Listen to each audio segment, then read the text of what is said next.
Good evening, everyone. This is the Keeping It Real Conversation Show with your host, Camila, aka Sunshine. It is Thursday, September 15th, 2022. Again, we are live in the land of the living. Of course, we are live on Twitter. We are live on YouTube, which is the name of the show. We are live on my Facebook page, which is Sunshine Kamela.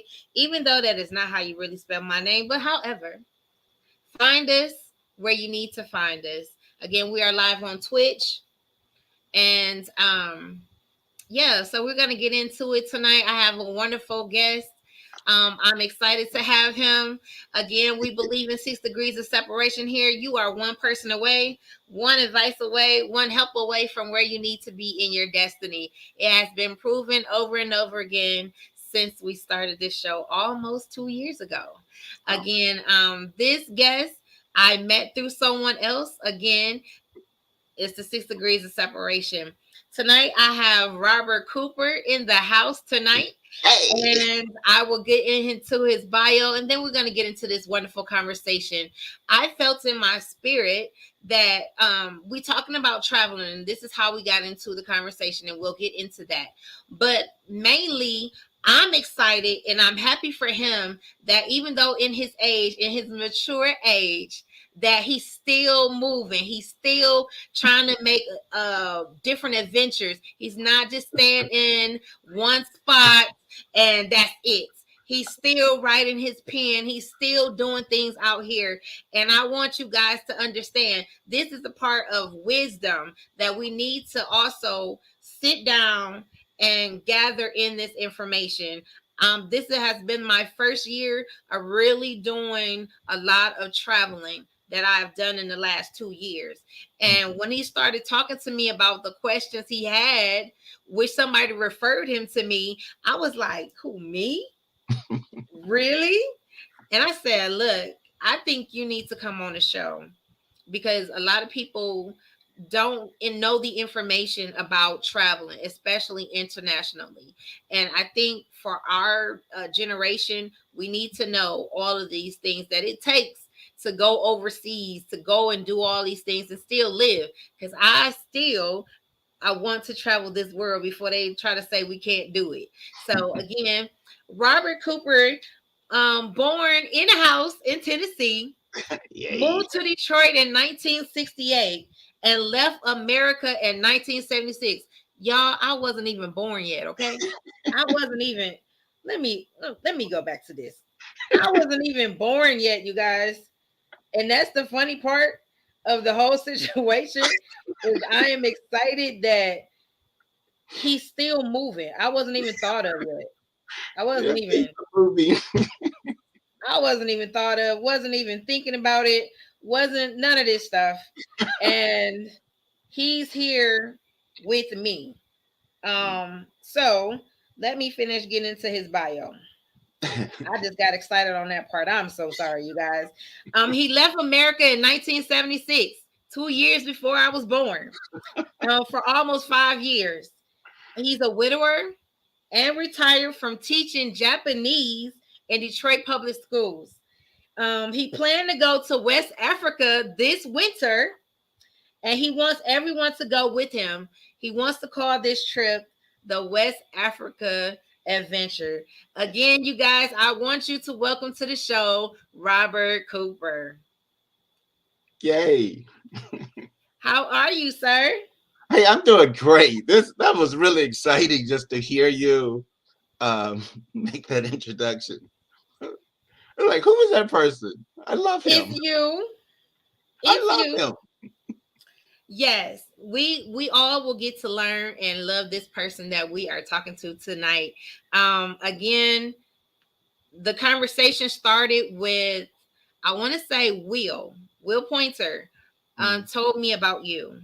Okay. And you called me one day like, hey, I got your information from, and this is the idea I have. How do you do this? And the conversation went on for like an hour. And I was like, okay, so what we're going to do, instead of you having to do blogging and video photography and all this thing to pay somebody else to do. This is what you can do yourself. So let's go back to the beginning. You told me that you were born in Tennessee, right? Yes, Humboldt, Tennessee. And how long were you in Tennessee? Until I was 13. Okay. So what was in your time frame, what was Tennessee like? A place that I wanted to get away from, And why e- was that? even as a kid. So I the year I moved to Detroit was the year that um, it was the fall, probably I think Labor Day of '68, that my family, um, my mom and the three children, well, I guess four children, because my older brother is the one who moved us, so there have been four children. We moved from Humboldt to Detroit the year that Dr. King was assassinated. Wow. And I don't know if there was a connection, but it was that atmosphere that I grew up in, even though I was in a small town, and a lot of that movement that we saw and we see on TV was from the bigger cities, Memphis, Selma, Birmingham. But I was in a small town of about 2,000 people. So the things that they were doing as protests, I would never ever consider doing anything like that. I grew up with the thought that, from my reading books, for example, some little kids National Geographic pamphlet and stickers of lands in faraway places. So I grew up thinking about being in other places, being with the yogis, seeing the lady with the kimono, seeing the gaucho in Argentina. So that was the inspiration that I had for travel. But whatever it was that had my mom finally say yes to my brother, my older brother, to let's get out of here. I don't know exactly what that was, but it landed me in Detroit.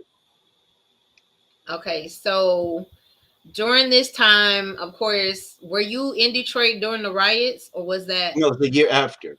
okay the year I after? came, I came, I moved in the year after into into the neighborhood where the riots were.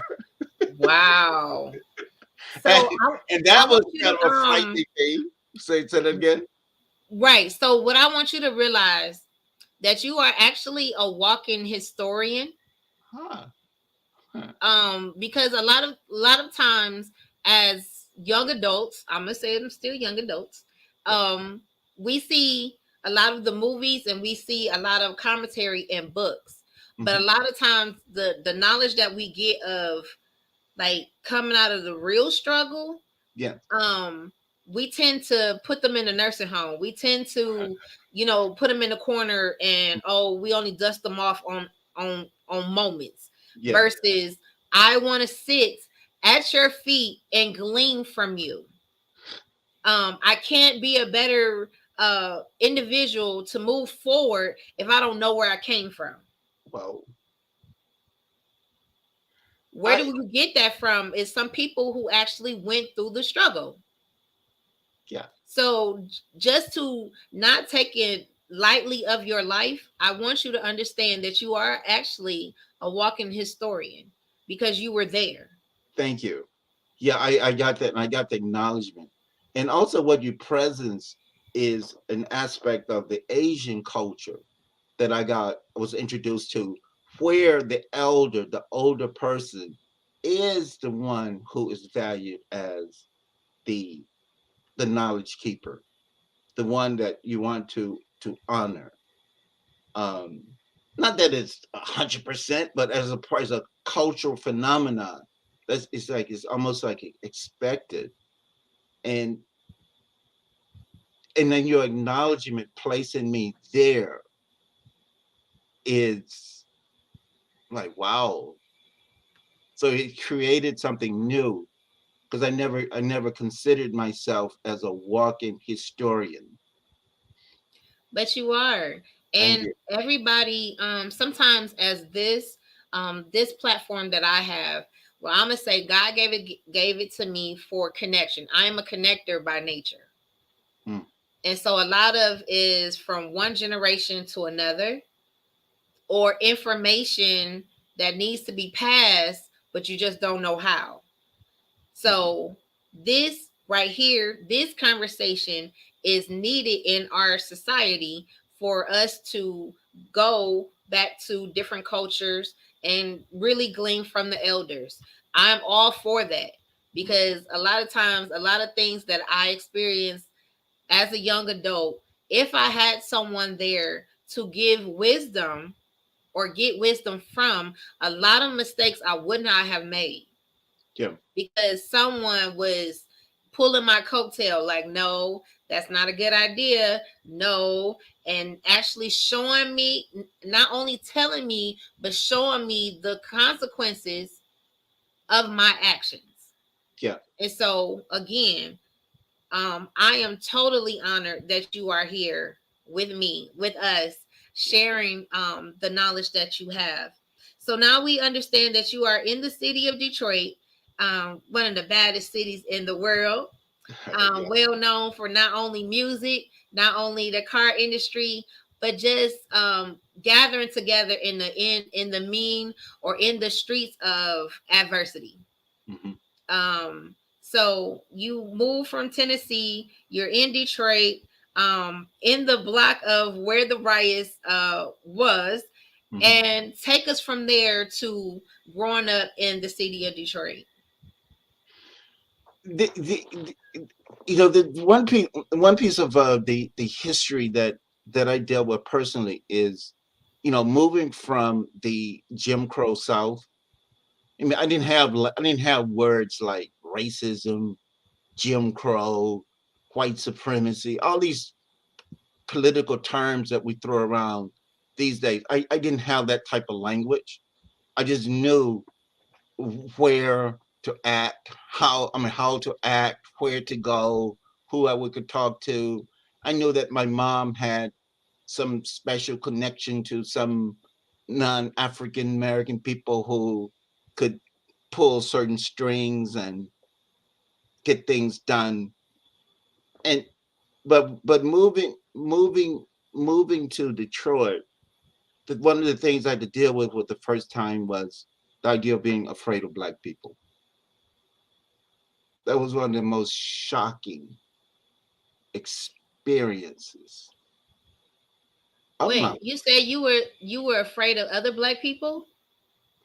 yeah, because I remember I'm from a town about Oh, yeah, yeah, about yeah. about about total of 2,000 people. I grew up. I don't even know how my little part of the city town got on the side of the track that it was on, because I've always my street, that my little the square block that I lived in, my street was for that area was the line of segregation. And so I've Mm. always so right directly across the street there were white people. So I've always been in contact with whites. And then I moved to Detroit, and at that point there were the idea of moving into black communities, and there were still some areas where there were some whites, but gradually that was just completely black. And then to be in an urban area, and urban crime, and being 13 years old and never even heard of drugs. And then there's something called reefer and all this stuff that never even people using needles, and parents being in areas later where parents have like a padlock on their door because they don't want the children to come into the bedroom because they were addicted. And so, and this be walking down the street and see someone snatch someone's purse, a woman's purse, It's like just little things like that, or Okay. being someone who loves school, then going to a school that has a swimming pool, that has uh, uh, printing press, a printing print shop, all kinds of things like I never even imagined could be possible. Classrooms with real science labs. Uh, and then at the end of the day, kids were, throwing rocks through the window. I was like, wow, where did you move me to? Hmm. So it's so that was part of the experience that I that I grapple with as a teenager, because that time was a big turning point for me in spiritually, socially, educationally, but I never lost sight of my commitment for Okay. adventure. I don't even know, other than me reading and being exposed to another way of living through reading. I can't imagine. I can't think of what's unusual. Why did I, of all the people, have that sense of adventure like that? When I even look back at me being in Humboldt, how as a kid I used to roam around the city. Just- it's like it, it's I don't know if other kids did it or not, but those times had a huge impact on me to this day as You who I you know mentioned myself to be. you mentioned earlier, even being in that those state of Tennessee, being in Detroit, you still had a sense of wanting to be somewhere else, and a Yeah, lot of that came from books, a yeah, lot of maps, a lot of reading about different cultures, and I'm knowing that that cultivates dreams, yeah. that cultivate how I see this, but I don't know how to get from A to Z. Exactly. And those moments of really one day at a time, as I say, is the Hansel and Gretel. Keep Yeah, dropping the breadcrumbs until you get to the place that you're looking for. And sometimes it takes years. Sometimes it might not. Sometimes you got to meet the right person to get you right on track. And yeah. so, I had all of uh, that. Yes. yes. So this is your life. This is how a person, young boy from Tennessee, gets to Detroit, gets to going through a culture change again for the second time, a culture change, and then now you're in the city of Detroit. You're going through Detroit public schools. You go through. So what was high school like? What was college like? And then the moment that, look, I got to get on a plane and I'm out of here. Yeah, it happened kind of like that. But in the bio, you that part about going to West Africa and taking everyone with me. That taking idea of taking everyone with me. It comes from looking back over that whole uh, time period that you just described and you're asking about, because during that time, I didn't have a sense of taking anyone with me. It was me getting having my dream fulfilled. I'm getting out of here. Uh, and I am someone who traveled around the world a couple of times before actually traveling in the United States. But one of the things, but there was always in the background of me leaving America Mm. and having a college education, being a So what teacher. what what And what college did you go to? I went to Wayne State in Detroit. Okay. So So and I've gone to other colleges around here, and but um, but the thing that you pointed to is not knowing how. All I knew as a kid that I wanted to do those things. I mean, I thought that, oh, you just if you want to go to college, you just go and pay your money and you go. I mean, didn't know anything about a SAT test and all the stuff you needed to get in. Um, and that it was a whole lot more money that I had. Um, s- if one lucky for me, there was I grew up playing football in the streets, so I was very good, very tough. Growing up with no equipment in the street, and I love that game. I love the physicalness of it because Hmm. it was a place where I could be as mean and aggressive as I wanted to be, and it was part of the game. There's no one you couldn't do anything about me knocking the heck out of you. You just couldn't. It was part Right. of the game, and I love that. Um, but at Central High School I played on the Central High School uh, varsity team because someone saw me playing on one of the sports fields on the one of the playgrounds. Said, "Why don't you play in high school?" And I was already a senior, and so I played, and I started the first five games, and then David Sneed was our coach.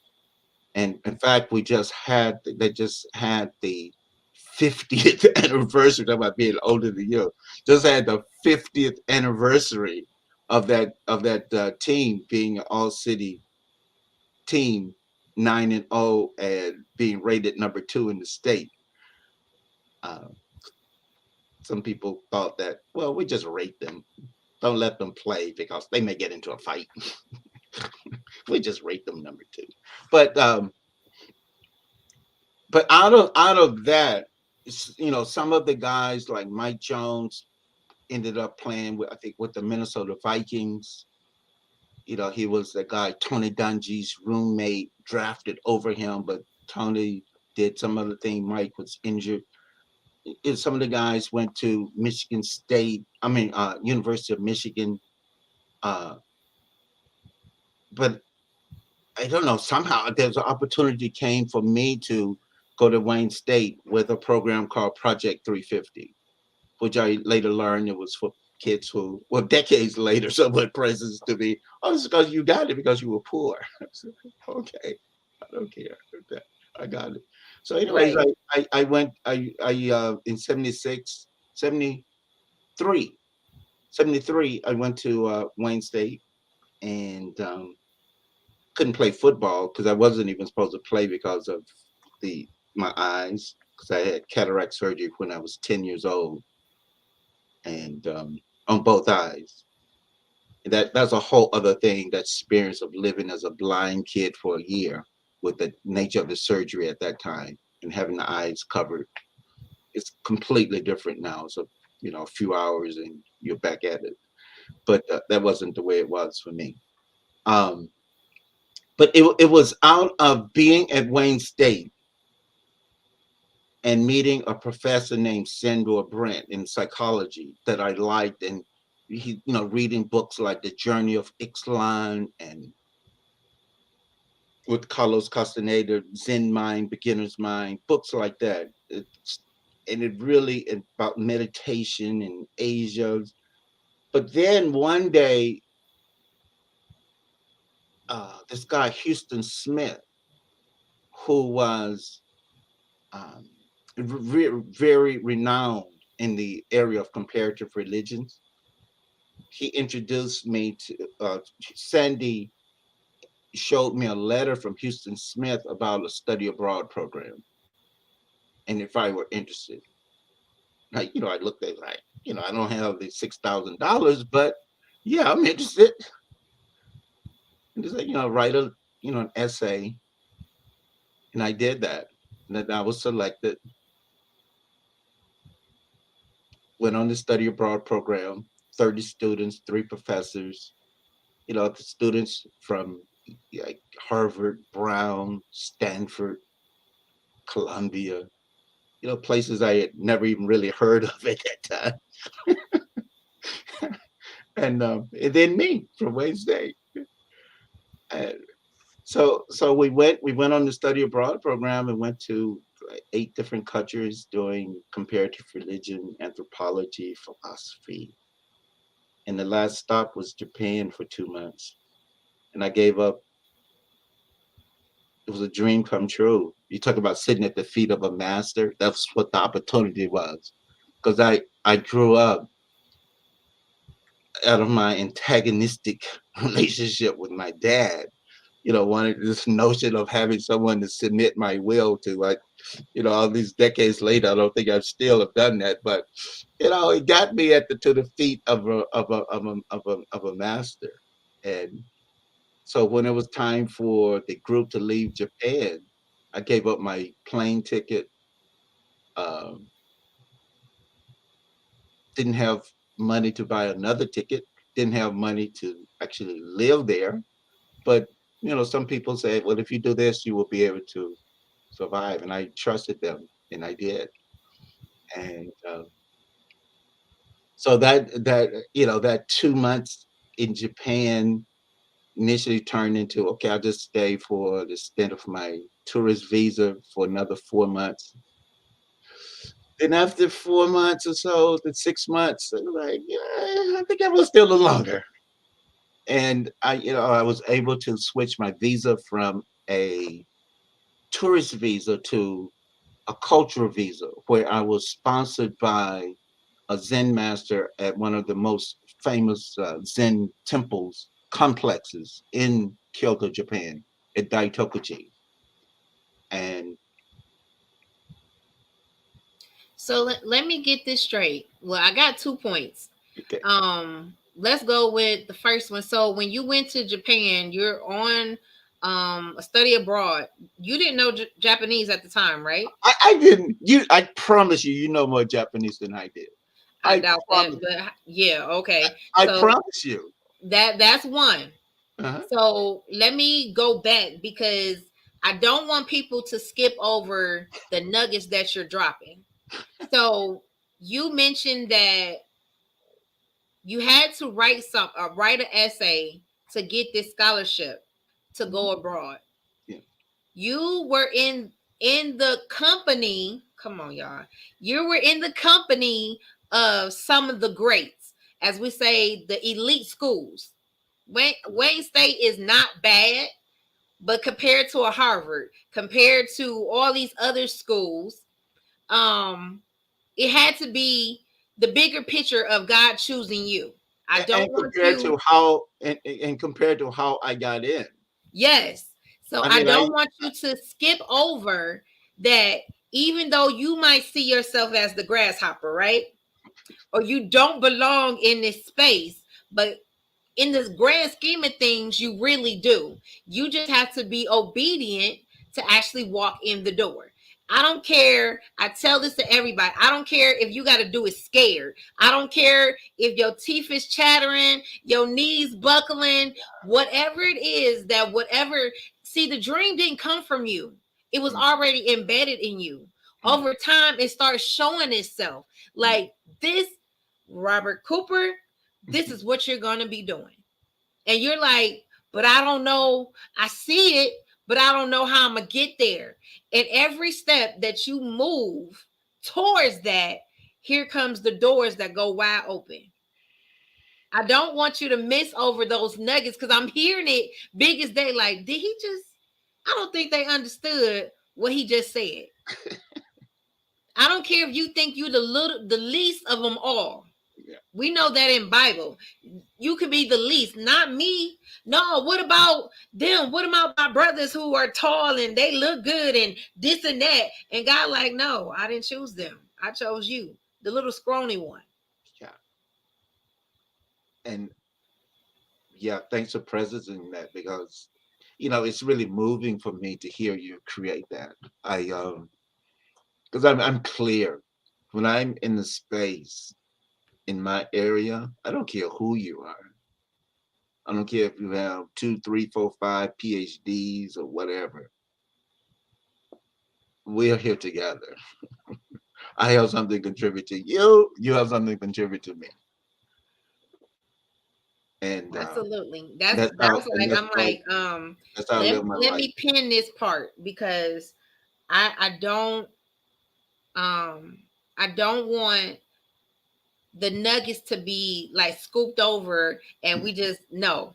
Okay, so now you understand that he's in the room. He's been chosen with this scholarship to go abroad. He does that. He's there. The last stop is Japan. We don't know that he's gonna love this so much that once this visa is over, he decides he's not coming back to the United States. So now there's another culture change. Actually, this is the fourth one. Culture change. So I want people to understand, even though you don't understand everything, you don't know, you're not comfortable, this is all new to you, still go and still do. So now we're in Japan. Your visa has ran out, and now you have a new visa for Japan. Now, where do we go from here? Well, you mentioned culture change. I was like, just gotta be present. You go. So often, people when you go when I was leaving. In fact, when I it reminds me of when I left when my family moved to from Tennessee, and one Miss Ella, one of the neighbors, was walking behind the car saying, "Don't go. You won't be able to get any greens there.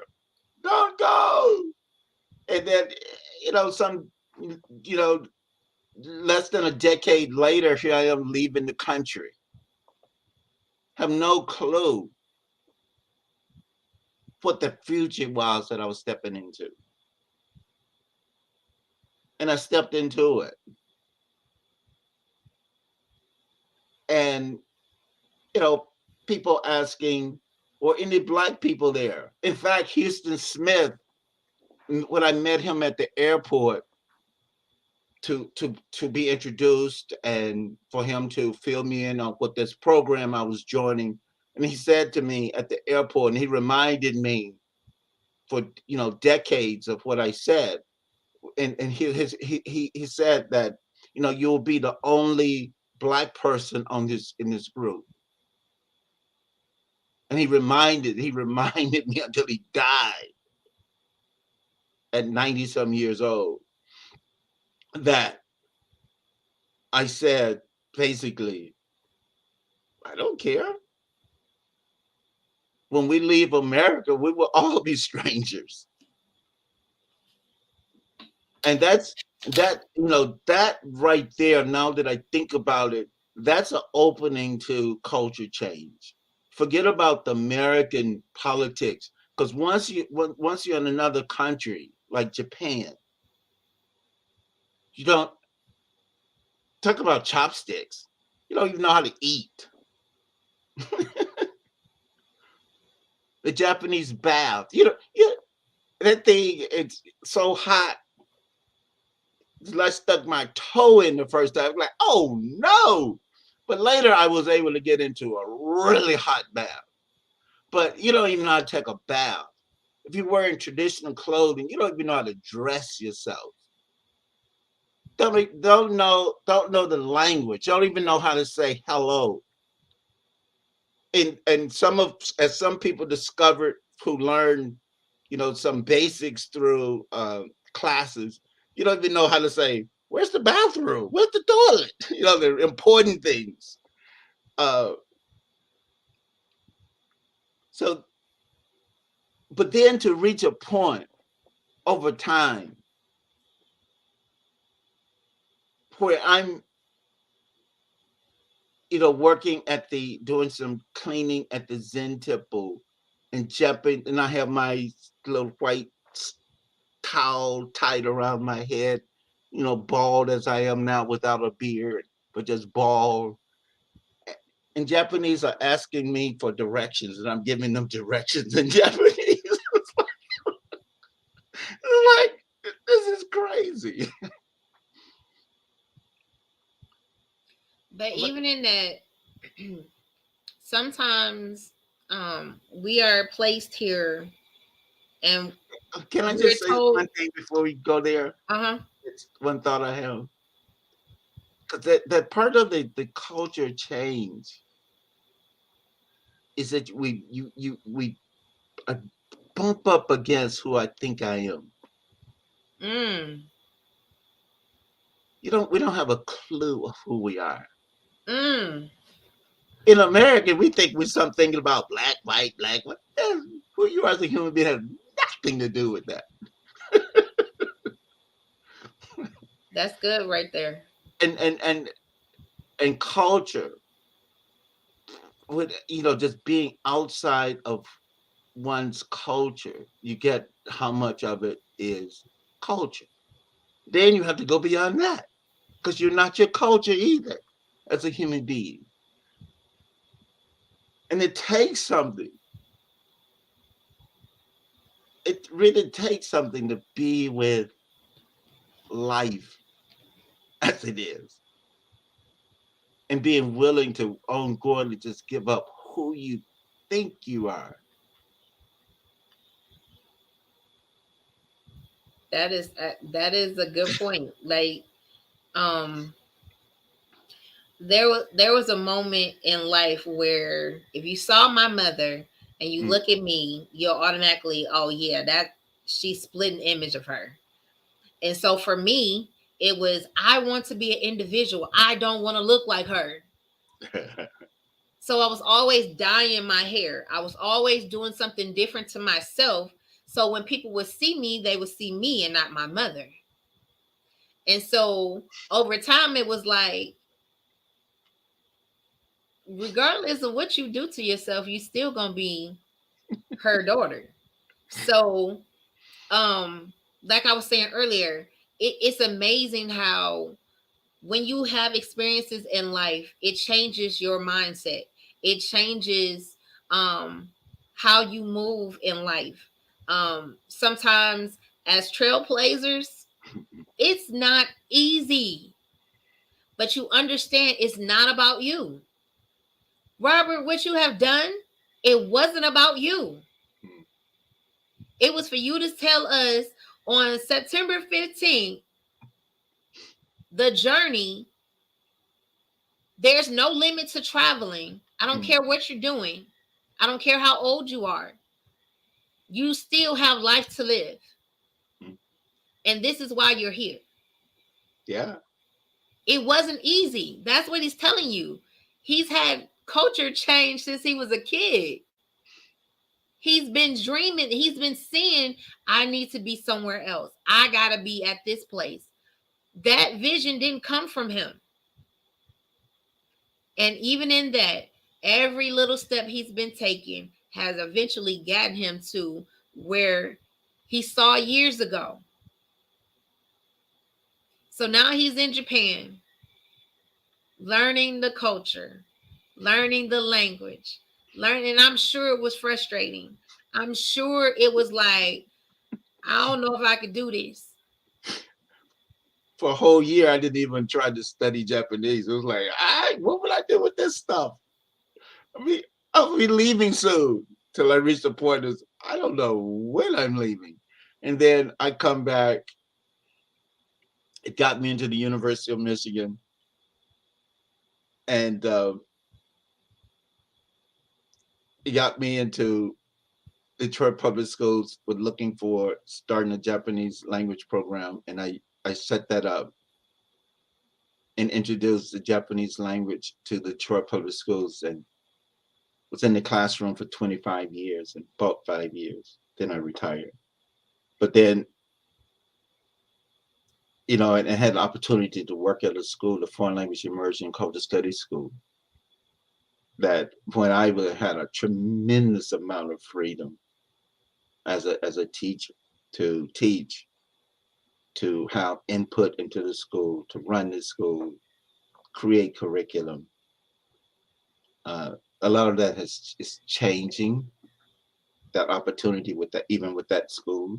But it was tremendous. It's a tremendous opportunity. So let me ask you this: did you ever think that you was going to become a teacher? No, I grew up wanting to be a teacher. I had no, but my sense of teaching was, now that I think about it, was more along the lines of like mysticism. I didn't understand I didn't have any idea of psychology, but I knew about, and the way I contextualize it as a mysticism is that human side of Christ, of being able to speak to a person and just alter their life forever, of being able to touch a person or provide some food to a person. Like that was that's the type of person I wanted to be. So It's like that, exactly, I was about to say it's the experience of your own heart. yeah, And the funny thing is, I had went to the University of Michigan as well. uh-huh, I was there for 2 years, uh-huh, and I tried to take Japanese, uh-huh. but because my class had Japanese people in it, they advanced the class, Yeah, even that's though this was beginner. And I was yeah, like, oh no, I can't do this. So I yeah. ended up dropping it, even though I was not fascinated by any other language but Japanese at the time. Also, there was, when you touched on racism, we're at the University of Michigan, and there were plenty of culture there. Mhm. My freshman year in '96, they allowed the Ku Klux Klan to march down our, I guess, our public diag, The diet, okay. and I was like, Well, wait. you have the hash dash there, so might as well have the Ku I Klux was like, Klan. wait a minute. This is not this is 1996 with the sheets, the all of this, the guns, all of that. I said, oh my. So every person that was um of ethnicity, we were like up in arms. Yeah. And it was said but not said, like, do not walk around here by yourself. You know what it is. You know the atmosphere. We already know MC is known for all of that. You're right. It's smack dead next to MC. You're in Ann Arbor, but you're close. It's like, no, you know what it is. And I went home to my dorm. I think, where was I? Alice Lloyd at the time. Mhm. And I cried. I called my grandma. I Yeah, cried. yeah, I wanted to go home yeah. immediately. I can And get she that. said, you're not leaving. Yeah, And I'm like, Grandma, you don't understand what I just saw. She yeah, said, we all saw that. yeah, We all lived through that. yeah, I'm still here, and so are you. You're there for a reason. yeah. And I was just like, but Grandma, she said, listen, we have all fought this battle. Hmm. Some you see in front of you bold as day. Some you know, you just don't say anything. But at the end of the day, you're there for a purpose. That's right. And I say this, and I wanted to be a teacher as well. But what the bigger picture of it is, I teach by experience. I don't Hmm. teach by a book. I teach my life. I teach the experiences, like just like you. And I'm like, man, we're so similar. And this, I didn't know. I didn't know. All I knew is to go. All I knew is I kept saying yes. Those experiences that I did at 2 years there, I didn't get a chance to graduate, but however, it was the best time of my life, even though I had some hard times. Yeah. I know what it means to come from a place of, or you thought you was the, high and mighty at Osborne, you top class, whatever. but I still wasn't prepared for a university in Michigan. Yep. That's I a great still thing to wasn't. say. Yeah. And so Hmm. I tell this story as well. Did good in school, Hmm. great in school. Yep. My first year at the University of Michigan, what they taught in our first class in math was my whole 4 years. And I was like, wait, why do I feel dumb? Like, what is going on here? Learning that you didn't know how to really study. Hmm. Yeah. You wasn't challenged. Yep. And so it's those experiences, it's these platforms like this to tell the kids, listen, it's hard out here, but it's possible. You can do it, but you have to change how you think. You don't have to go with the status quo with everybody else. Yep. Get out the boat. There's deeper water. It pays off to go in the deep, to go overseas. You proved it. You Yeah. showed it. I hear it. Yeah. You going overseas beyond your comfort zone. Open doors later for you to go to the University of Michigan. And not only that, now you're an expert in Japanese Yeah. to be able to teach not only just any school, but Detroit public schools who wasn't really into language like that. Now you have an experienced teacher. I told you, you are a walking historian. Thank you. Now these kids are actually getting a life lesson from someone who had a culture change all his life. Yeah. That's better than just teaching out of a book. Yeah. Because now I know how to fish. Yeah. Yeah. Because there's you talk about dropping nuggets. You're dropping nuggets. I that whole world of books, no books. Uh, I learned how to master that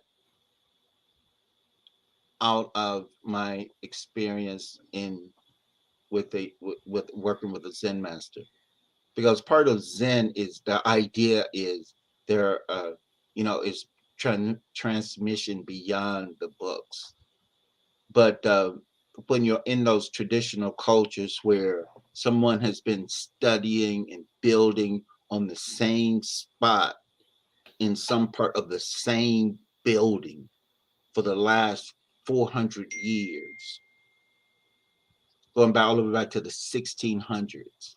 And it's like, I just got present to that recently. Like, what? These guys were part of the samurai, but in the back, in everyday life and interacting with the teacher, I'm just saying teacher, the leader, Kobori Osho, that in the background of what we were doing in everyday life and what he was pointing to and what we were practicing in the background it could also be documented through literature and the lives of other great teachers and what they accomplished. But for when speaking directly to me, it was a direct conversation. It had nothing to do with what somebody did 800 years ago in that moment. But once you get through it and you start looking, you're like, wow, this is what we were doing. These guys, they did. Oh, they figured this out in China in 800 AD or something, and you start to get present to through practice, through personal experience, through the literature that I'm part of a lineage that goes all the way back to ancient India, that goes all the way back to ancient Egypt, and how it has worked its way through life to the person in this seat having this conversation with you. And so that's one thing. That's one of the nuggets. But the other thing that you had mentioned about, there was two things. One is about the Ku Klux Klan and this whole thing you had about your mom and wanting to look like your mom. And one of my experiences was part of me also wanting to leave America as a kid is I didn't want to be like my dad,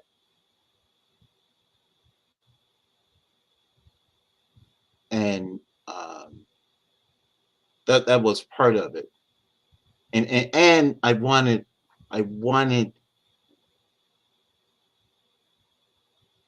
man that I was willing to listen to. I haven't really found one yet, but I was I was interested.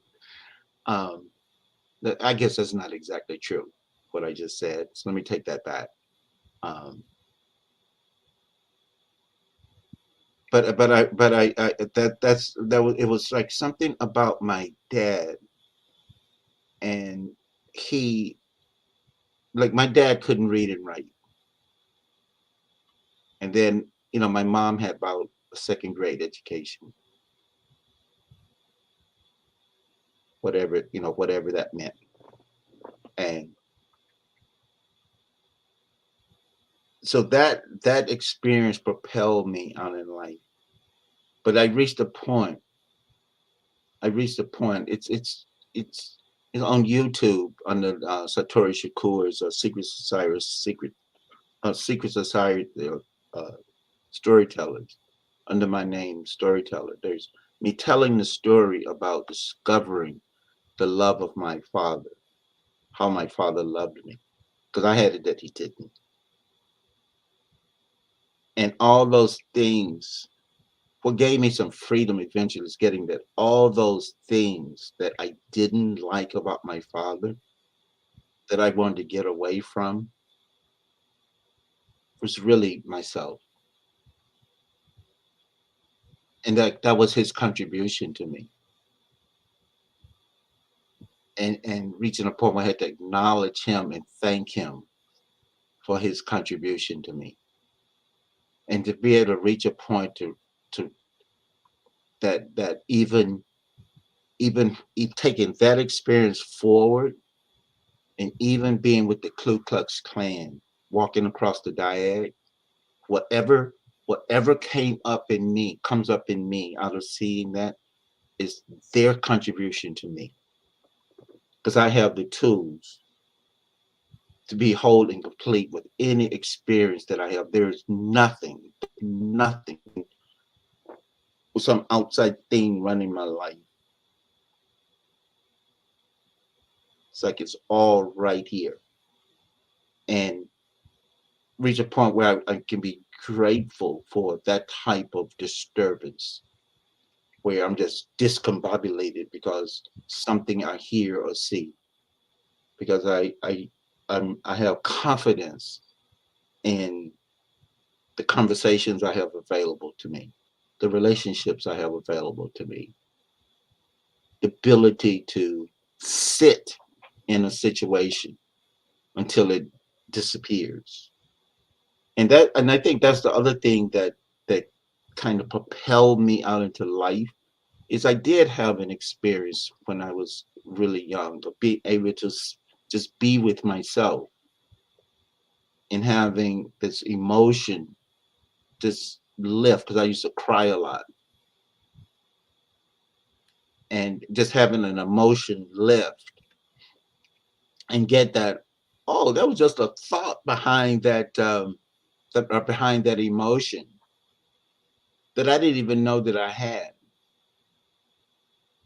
And so that's why even the things with the parents, the things with the Ku Klux Klan, I'm interested in what is the thought that this is showing me that I didn't even know that I had. And now I can own it, I can claim it, I can grow it, I can disappear it, I can do whatever I want to do with it. And just having the confidence to be that type of person is, I guess, a combination of these life experiences, because I haven't always been that way. Hmm. Trust me, it comes as like I said, through experiences that you learn from it, Hmm. um, and you move on. At the end of the day, it's my job of everything that I've experienced in life to tell the next generation, to tell the people now that um where I was, I'm not the same person I used to be at all. But the teaching moment in me is I can only tell you what I've done, what I've seen, and I know what works. Yeah. I know what works. Um, so now you've been a teacher 20 something years, and how did you get with AYE? How did I get with AYE? I so one of the founding members of AYE, um, David Aberson, or we called him David A.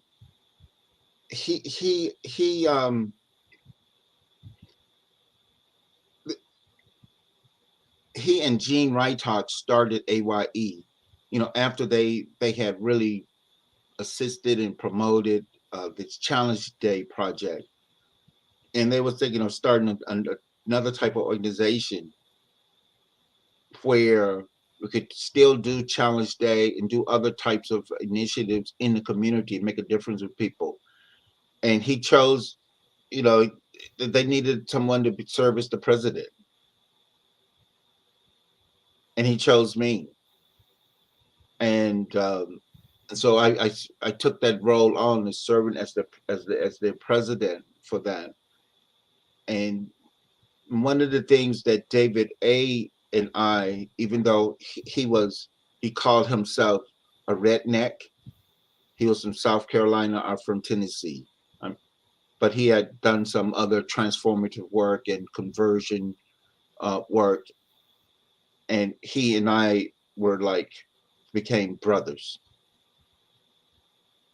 even because he had converted to Judaism, and it was when he died in 2017. I did his eulogy at his synagogue to give you a sense of our relationship, and it was it was something it was it was something that uh, David saw with me, that he recommended me to be the president of AYE, and it also allowed him to do some other things that he wanted to do in the organization. And that was around 2006 or so. So, with AYE, as y'all see on the screen, Association Youth Empowerment, Yeah, I Association for am Youth Empowerment. Hmm. I am all for the youth. Always been. I have lived in Huntsville, Alabama for 10 years, Oh, really? and while I was there, my husband and I at the time was selected to be youth directors Hmm. at a church, and we had kids from look, they probably was pregnant all the way to at least 20 something year olds. Wow. And it was those teaching moments where I took the village thing. Where I grew up from is the village. Hmm. My church family was involved, my immediate family, my neighborhood, um, everybody was involved in me growing up, in me and my all my successes. So I knew what it took to empower youth. Hmm. You got to get them when they're young for you to understand and for them to see that dreams really can come true, Hmm. to steer them into the right direction, or whatever the case may be. Whatever you want to do, baby, I'm here for it. If I don't have the resources, I'll find somebody who does. I'll find somebody who I know personally to can show you the ropes. This is why I'm here. These are the platforms. This is why this show is here. It's the conversations. You can't assume anything. You got to have a conversation in order for all of this to happen. And so again, I um I told you earlier, everybody from there was supposed to be on to support you and what you guys do. And I wanted people to really start understanding that we do have places in Detroit who really, really look out for our youth. Not only is AYE here, but I am here. Yeah. And we're not going anywhere. All we're going to do is get stronger and better. So, um, that point, now we're going to get into why this conversation even happened in the first place. Is this young man right here said he wants to go to West Africa in the winter? And the conversation he had, he wanted for everybody to be able to go along with him. Now, everybody might not want to go and travel, but that doesn't mean we don't get excited for those who do. And so, my first questions was, um, you can do this yourself. You know that, right? He's like, how? And so I said, a lot of people don't know what it takes to get a passport. A lot of people don't know about the immunization shots and vaccines and things of that nature that has to be taken. Some people don't know how to even book the flight, any of those things, in order to get to where you want to. So I told him he needs to start writing or filming of what do they call it, a vlog of him recording himself talking to, okay, today we're going to, I don't know, Secretary of State, I don't know, the post office, I don't know where you go. But so talk about your how did, or why did you want to go to West Africa, and what's the process on how to get to where you want to go in the winter? Well, the how it started was I have a 24-year-old son, and he wanted to go to Ghana with a program, and he invited me, and I said, "Yeah, I'll go with you." And it was supposed to be in the last 2 weeks of December, and he even now it doesn't look like he's going to get things together to go, even though I've offered to at least put half on his plane ticket. But in the meantime, I met another a woman, Miriam, through we were participating in the Conference for Global Transformation, and one of the things that we shared in common was a love of travel. And you know, there is something that's just intriguing to me about her, and being filled with just adventure. And she you know, out of there was a book club that I joined, and she's also part of that. But she's, you know, started inviting people to come to Cote d'Ivoire, her country, and I said I'll come. And she started to make plans for that for me or anyone else who wanted to come. And that's where that's what got it started. And you know, yesterday I had some few people over my house, and one of them is someone who will, when I get ready to go to Ghana, will write a letter of invitation for me to get a visa. Because when you go into with these different countries, you're gonna need, you know, your passport, where you can get an application from the post office or go online. You'll need a visa, not your Visa card, credit card, but an actual uh, I guess, a document that gives you permission to come into that country. You can't just go into a country. You need a visa, and so and some of the requirements for some of the visas it is that you have a letter of invitation or showing where you are going to go or your itinerary. So she will write a letter since she's an American, has become a citizen of Ghana. So her name is Erna Casa. And then one of the other guys was here. He will be in his home country of Benin, and I've already have a visa for Benin, and then and I have a visa for the Cote d'Ivoire or the Ivory Coast. Then I would need to get a visa for Togo, and I will get. My friend said, "Well, when you get to the Ivory Coast, you can go to the Togo embassy and take your passport and get your visa to go into Togo." Uh, I'm not sure if I answered your question, but So how long are you planning to actually be in West Africa, or is it gonna be one of those I might not come back? both of those,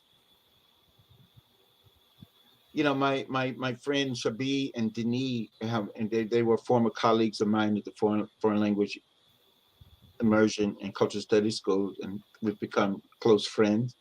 And they will be back in their home country, and for decades, they've, particularly Shabi, have said, if you go to Africa, you're not coming back. And I know that when I went to left America, then ended up for 8 months and ended up being away for almost 5 years. So like, I can see that happening. I get that sense of that. So I, there is a part of me that says I could, I'd be willing to, if I get that enamored, I would be willing to sell my house and move. I really would. And I will be there. I will be there for uh about almost 7 weeks. So I went from 2 weeks to about 7 weeks. Okay.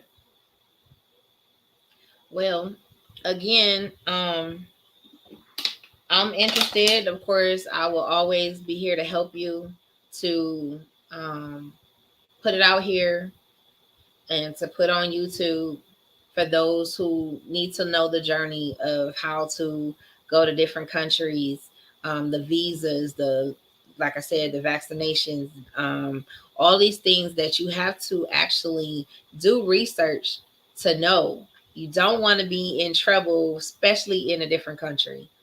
The do's and don'ts, how to dress, things of that nature. A lot of things. Oh, that's what I wanted to ask. So, with you being in Japan for 5 years, did you bring back anything culture wise that you still do today?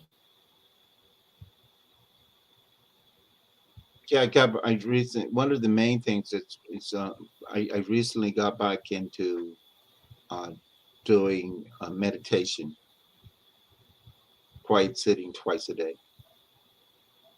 and I never stopped my breath work but the actual sitting. I just got that started back, and then and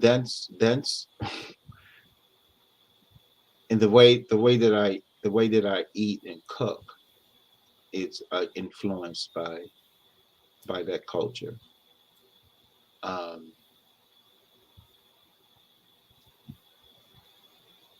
my voice, because people get curious about my voice, and it's been changed by my Japan. I have a very good Japanese accent, so it's changed my voice. Mm-hmm. Uh, and there is a way of being. There is a way of being and a way of listening that I have that is influenced by that culture. And I know that those are not things you usually think about. Don't you do martial arts, or don't you do this? Or, things that's tangible. But there's a way of being that I am. The mindset, which Yeah, is, in greatly my influenced. opinion, more important because if, as far as thoughts and things that you do, that controls your body. That controls how you move on a daily basis of how you're thinking. And so, I I would love to learn some of that myself, with changing mindset and keeping it that way, especially with having some health issues, Hmm. um, and changing your lifestyle, Yeah, especially with going with bad habits, trying to change it to, I want to live a healthy life. I want to live to be able to, see this country. I love to one day go to Japan. I would love my one main place that I really want to go was Italy, and it's still on my list. And so, one thing, like I said, when I first started doing the introduction to you, was even at a mature age, you're still looking to have that next adventure.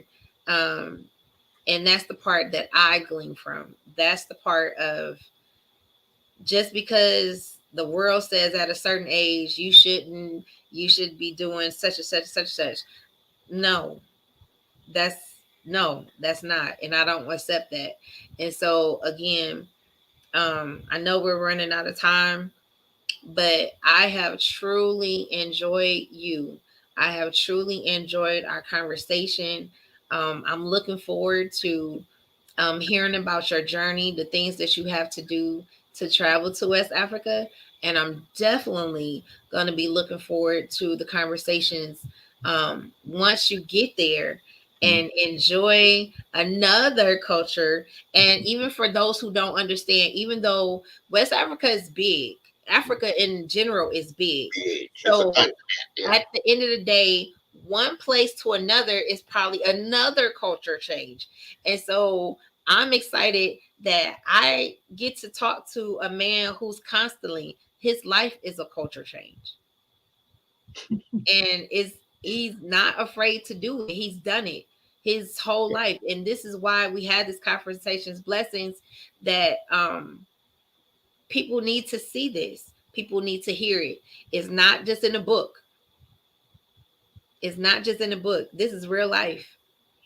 You Yeah. know somebody who's traveled to Japan, not just in the book, not just in the movie, but he lived this and now was able to teach the culture to other people.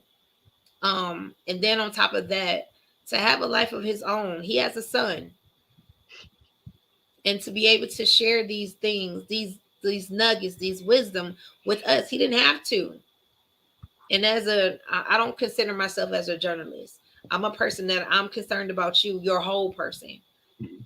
Just because we talked and started with one thing is all about the beginning part. I celebrate you from the beginning, the Yeah. middle, and the you ain't at the end. So, however, um, I'm excited for you. I really am. Thank you. It's So, exciting for me. It makes it. It just warms me all over. well, I get that a lot. Um, I'm like the whatever you need me to be, Mm. to make you comfortable, to be able to, um, everything to be organic, to be Yeah. real, to be honest and transparent. I can't I can't do anything other than what I'm already am. And Yeah. so I try to make it comfortable for anybody can come on here and tell their life story. And with you being with the Association for Youth Empowerment, we got some things going on. Yeah. And so I'm excited for that. Yeah. Um, I got the forum coming up in a couple of weeks at the end Yeah. of the month. The To landmark. Yeah.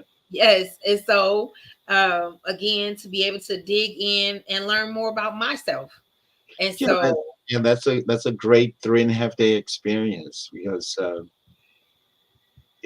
done the landmark forum and and one of and the first time I did it, it was after I returned from Japan about 15 years, and I was looking for something. And I thought, wow, this is a great experience to fulfill on what I'm committed to in 3 days in the evening. It's enough to really shift some views about how things are. Uh, I'm looking forward to yeah, it. That's for sure. it's a great experience, and I've been around that work ever since that time.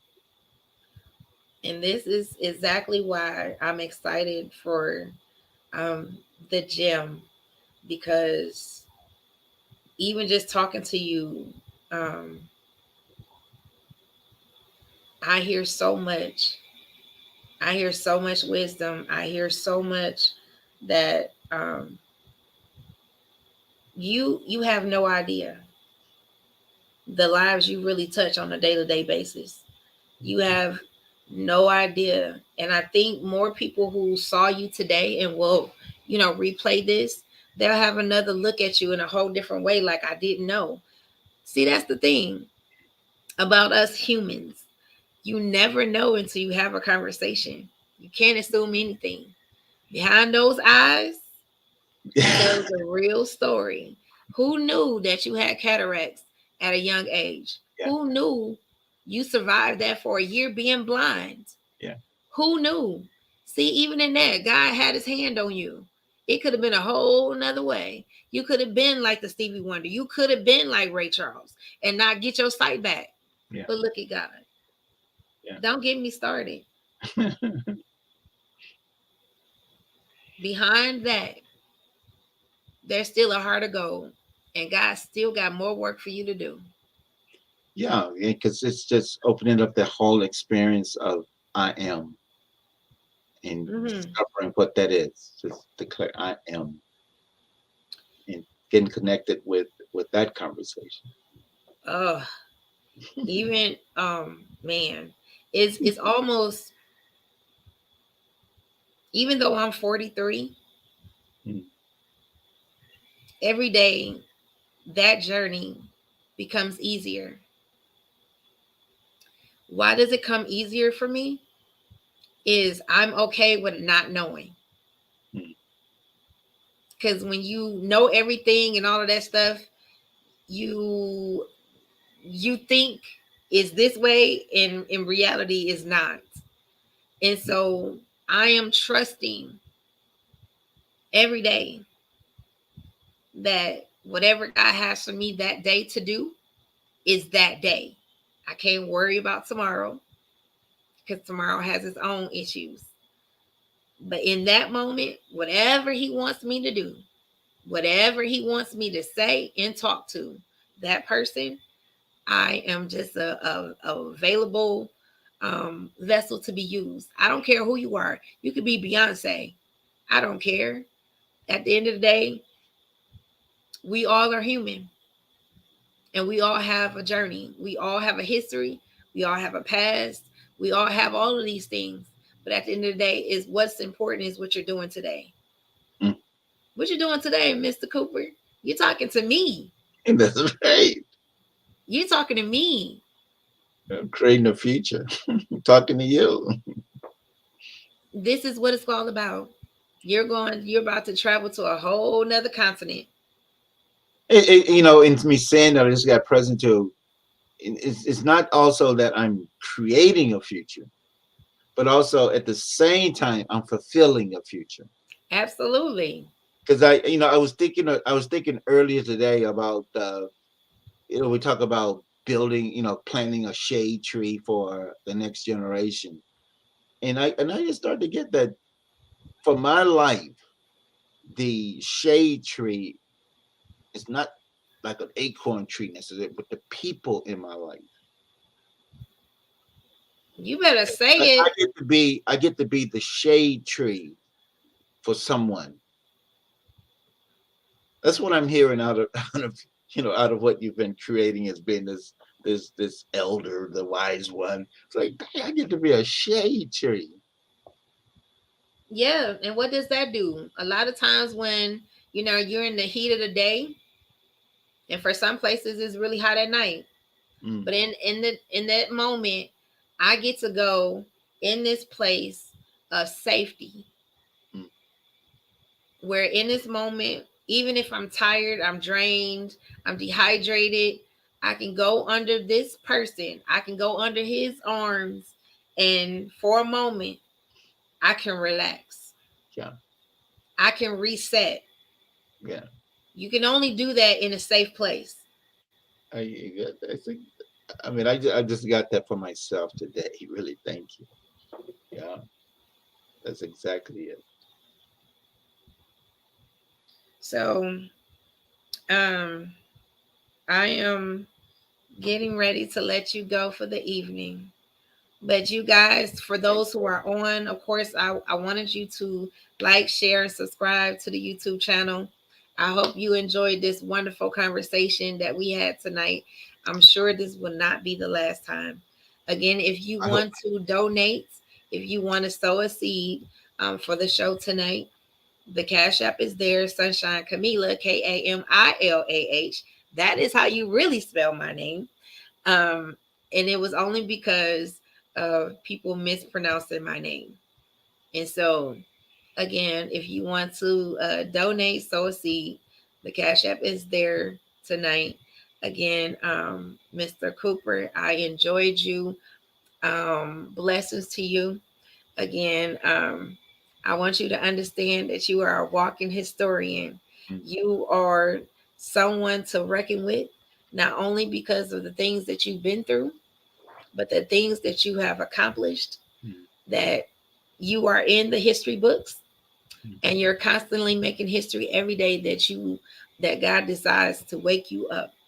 mm, And even in the moment when you touch down in West Africa, a lot of people would love to be in your shoes, mm, but God chose you to be able to take us on this journey to West Africa. Um, and hopefully, I'm speaking this that your documentary will mm, make wealth for you mm, and your lineage. mm, That people will see this, look it up. Who the West African adventure of Robert Cooper. mm, Um, I would love to see this on a Netflix series. I mm. don't know. I'm just speaking into existence over I your love life. it. Again, I appreciate you this evening. Thank you. And again, everyone, we believe in 6 degrees of separation. You are literally one person away, one advice away, and one help away from where you need to be in your destiny. Again, please like, share, subscribe. And this was the conversation with Robert Cooper. Thank you. You're welcome. Good evening. Okay. Bye bye. Bye bye.